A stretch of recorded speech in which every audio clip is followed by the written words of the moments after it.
में सबसे पहले, सबसे तेज नेशनल न्यूज लाइव, देश का सबसे तेजी से बढ़ता हिंदी न्यूज चैनल। नमस्कार, मैं पूजा नेशनल न्यूज लाइव में आपका स्वागत करती हूँ। मालदा में शिक्षा की नई क्रांति का सूत्रपात हुआ। किसी दौर में बंगाल राज्य शिक्षा के क्षेत्र में देश के अन्य राज्यों से बहुत पीछे था। यह स्थिति मालदा जिला की भी थी।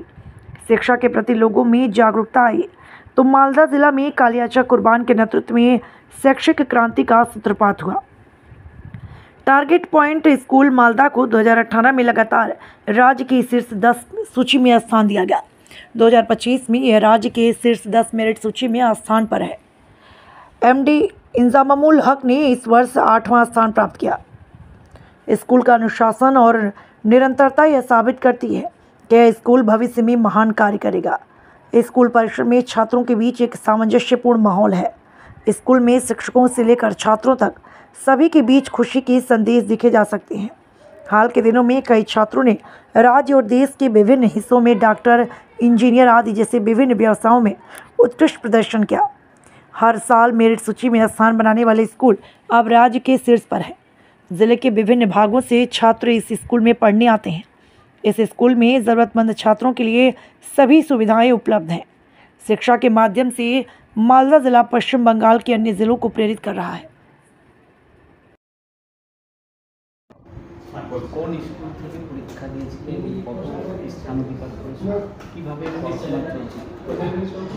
আমি টার্গেট পয়েন্টার স্কুল থেকেই পরীক্ষা দিয়েছি। আমি বোর্ডে অষ্টম স্থান অধিকার করেছি। আমি 700 মার্কের পরীক্ষার মধ্যে 688 নম্বর পেয়েছি। কেমন চলছিল পড়াশোনা? পড়াশোনা ছোটো থেকেই ভালো হতো, তবে এই যে পড়াশোনার যে ধারাবাহিকতা, এটা যে শিক্ষার যে গুণমান, সেটা স্কুলের অনেক ভূমিকা রয়েছে। বিদ্যালয়ের যে শিক্ষকেরা, তারা আমাদেরকে ভালো করে পড়িয়েছেন। সমস্ত বিষয় খুঁটিনাটি তথ্য তারা সরবরাহ করেছেন। পড়াশোনা চলাকালীন কেমন আশাবাদী ছিলেন যে এরকম ফলাফল? পড়াশোনায় যেরকম রেজাল্ট উঠতো তাতে আশা করেছিলাম যে 1 থেকে 10-এর মধ্যে থাকবে। এখন কেমন লাগছে? এখন বেশ ভালোই লাগছে। এটা কার প্রতি জানাবো? এটা একদম বিদ্যালয়কে হাবি জানাবো। বাবা মায়ের অবদান তো একেবারে অস্বীকার করা যায় না। বাবা মা একদম শিক্ষকদের পাশাপাশি ছিলেন।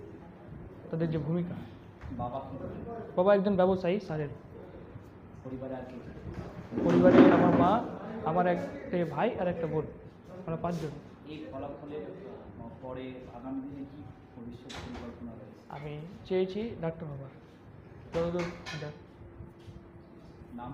মোহাম্মদ ইনজাম। মাধ্যমিকের রেজাল্ট হয়েছে বোর্ডে, আপনাদের স্কুল টার্গেট পয়েন্ট স্কুলের কীরকম রেজাল্ট হয়েছে এই বিষয়টা একটু বলবেন, এবং কোথাকার ছাত্র র্যাঙ্ক করেছে, কি কত নম্বর পেয়েছে, বিষয়টা একটু বলবেন। টার্গেট পয়েন্ট থেকে 62 জন ছেলেমেয়ে এবার অ্যাফিলিয়েশন পাওয়ার পর থেকে প্রথম পরীক্ষা দিয়েছিল। তাতে আমাদের আশা ছিল 4 থেকে 5 জন বোর্ডে অন্তত র্যাঙ্ক করবে। তো যাই হোক, দুর্ভাগ্য হয়নি। একজন বোর্ডে র্যাঙ্ক করেছে 1 থেকে 10-এর মধ্যে, সেটা হচ্ছে 8ম স্থান অধিকার করেছে ইনজামামুল হক।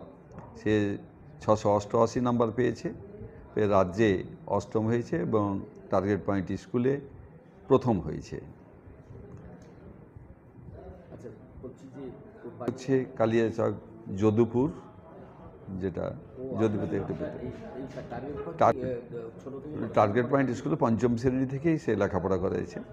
তার আশা ছিল, আমরা সবাই আশা করেছিলাম, এবং তার সম্বন্ধে ওর যা মেধা, লেখার যা কোয়ালিটি, তাতে অবশ্যই র্যাঙ্ক করবে। এবং আমার তো আশা ছিল যে একসময় হয়তো অন্তত ফার্স্ট না হতে পারলে সেকেন্ড হবে। আর আরও আমাদের 3-4 জন র্যাঙ্ক করার কথা ছিল, তবে হয়নি। যতক্ষণ না হচ্ছে তাতে কিছু বলা যাচ্ছে না। আমাদের ইতিহাস নাম্বারে কমে গেছে, ইতিহাস মার্কসটা। আপনারা কি মনে করছেন এখন, কীরকম অনুভব হচ্ছে? এর আগেও তো ভালো ফলাফল করেছে, এবারও ভালো মনে হচ্ছে? হ্যাঁ, এর আগে তো গত বছর এবং তার আগের বছর লাগাতার 4 জন করে বোর্ডে র্যাঙ্ক করেছিল। গত বছর যেমন মালদা জেলাতে 4 জন র্যাঙ্ক করেছিল 1 থেকে 10-এর মধ্যে, তার মধ্যে টার্গেট পয়েন্টেরই 4 জন ছিল। তবে সেটা যেহেতু অ্যাফিলিয়েটেড ছিল না, সেই জন্য টার্গেট পয়েন্টের নাম হয়নি। এবার আমরা খুব গর্বিত যে টিভির পর্দায় আমাদের বোর্ড প্রেসিডেন্টের মুখ থেকে আমরা টার্গেট পয়েন্টের নামটা শুনতে পেয়েছি। এই জন্য আমরা খুব খুশি, গোটা স্কুল খুশিতে টকবক করছে, আমাদের ছেলেমেয়েরা বেশ খুশি, এলাকার গার্জেনরা খুশি, সবাই খুশি, আমরা খুশি। আমার নাম মোহাম্মদ উজির হোসেন। এই ধারাবাহিক ফলাফলের কেমন আশা করছেন আগামী দিনে? ধারাবাহিকতা আমাদের 2018 সাল থেকে চলছে, কখনো একজন, কখনো 3 জন, কখনো 4 জন, কখনো 10 জনই 14 জন র্যাঙ্ক করেছিল এক বছর, সেটা 2021 সালে, যদিও সেটা লকডাউনের বছর ছিল।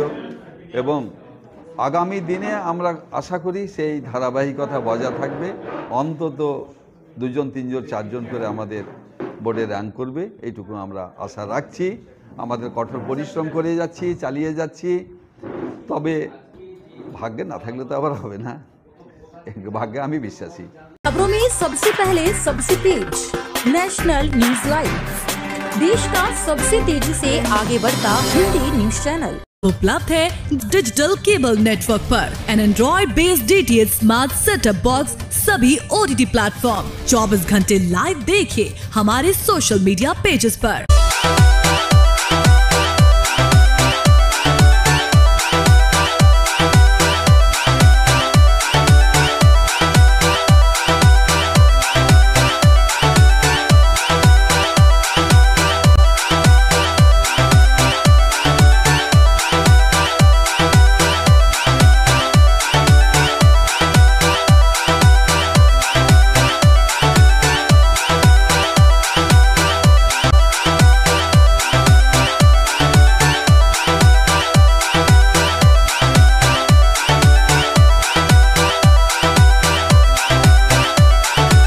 जानकारी के लिए विजिट करें www.nationalnews.live पर।